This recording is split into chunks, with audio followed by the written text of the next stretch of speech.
اعوذ باللہ من الشیطان اللعین الرجیم بسم اللہ الرحمن الرحیم وبہ نستعین وہو خیر ناصر ومعین۔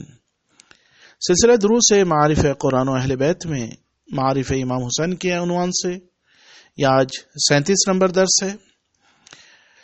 امام جعفر صادق علیہ الصلوۃ والسلام ارشاد فرماتے ہیں، من کان معه صبحة من طین قبر الحسین علیہ السلام کتب مسبحا وإن لم يسبح بها والتسبیح بالأصابع افضل منه بغیرها لأنها مسئولات یوم القیامہ۔ روایت کا حوالہ کتاب من لا يحضره الفقی جلد نمبر 1 صفحہ نمبر 268، یعنی جس کے پاس تسبیح ہے تربت امام حسین علیہ الصلوۃ والسلام ہو تو وہ تسبیح گوہ شمار ہوتا ہے، چاہے وہ اسے پڑھ نہ بھی رہا ہو، اور غیر خاک شفا کی تسبیح پڑھنے سے انگلیوں پہ پڑھنا زیادہ فضیلت رکھتا ہے، کیونکہ روز قیامت ان سب چیزوں کے بارے میں سوال ہوگا۔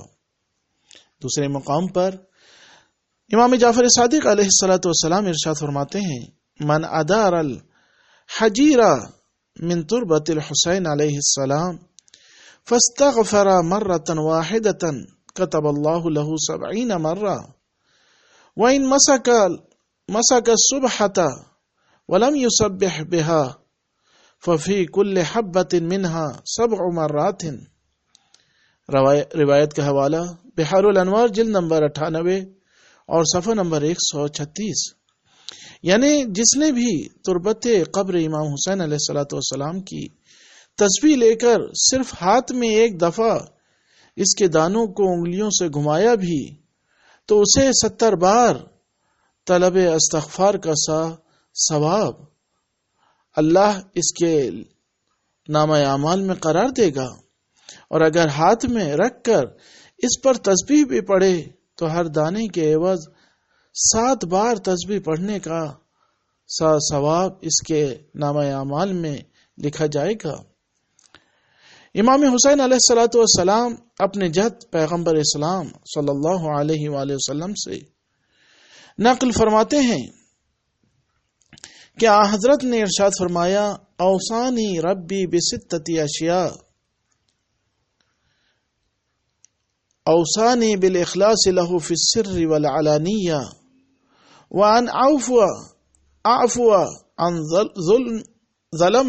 من ظلمنی واعطی من حرمنی واوصل من قطعنی وان یکون صمتی تفکرا ونظری عبرا۔ روایت کا حوالہ کتاب تحف العقول صفحہ نمبر 36، یعنی امام حسین علیہ الصلوۃ والسلام اپنے جد سے نقل کرتے ہیں کہ حضرت نے فرمایا، میرے رب نے مجھے 6 باتوں کی نصیحت کی ہے۔ نمبر 1، اخلاص کی ظاہر و باطن دونوں میں۔